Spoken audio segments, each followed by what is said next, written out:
In today's video, I'm going to teach you how to use Microsoft Access 365 Query Wizard for beginners.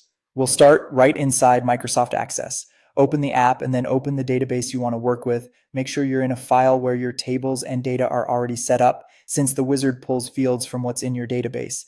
Next, look to the ribbon at the top and go to the Create tab.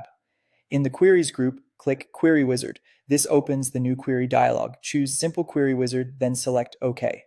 The Simple Query Wizard is perfect for beginners because it guides you through picking fields and, if needed, basic summaries without writing SQL. On the first screen of the wizard, use the Tables Queries drop-down to choose the table or an existing query that contains the fields you want. You'll see available fields on the left and selected fields on the right.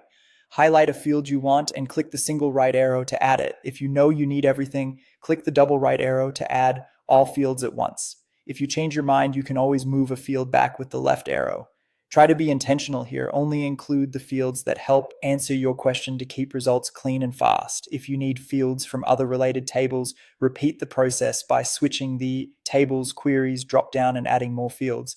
Access may warn you if the tables aren't related. That simply means there isn't a defined relationship between them, which can lead to mismatched results.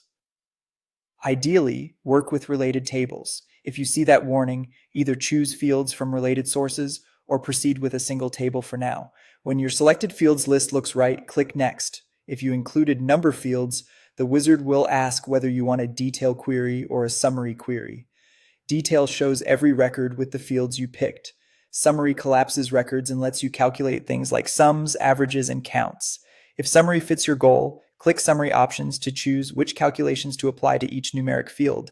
Then continue by clicking Next. On the final screen, give your query a clear descriptive name.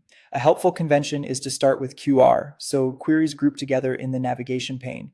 Then decide whether to open the query to view the data immediately in Datasheet View or modify it in Design View if you plan to add criteria, sorting, or other tweaks. Click Finish to create and run your query.